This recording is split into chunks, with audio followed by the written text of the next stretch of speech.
তা আমাদের মায়েরা যখন গর্ভে বাচ্চা আনছে, প্রথম 3 মাস যেমন সন্তানের জন্য ইম্পর্টেন্ট, ঠিক তেমনি করে বাচ্চা যখন পৃথিবীতে আসলো প্রথম 3 বছর খুব ইম্পর্টেন্ট।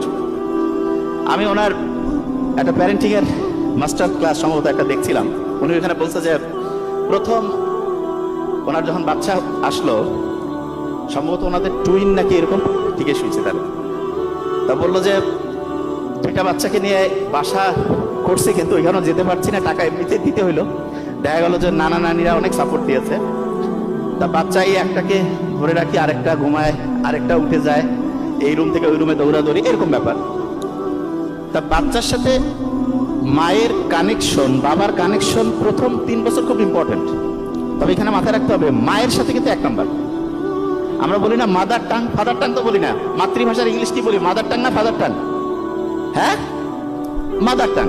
তার মানে মায়ের সাথে সম্পর্কটা আত্মিক, এবং মায়ের কাছ থেকে বৈশিষ্ট্যগুলো সন্তানের মধ্যে বেশি যাবে, বাবার কাছ থেকে আসবে, তবে মায়ের কাছ থেকে সবচেয়ে বেশি যাবে।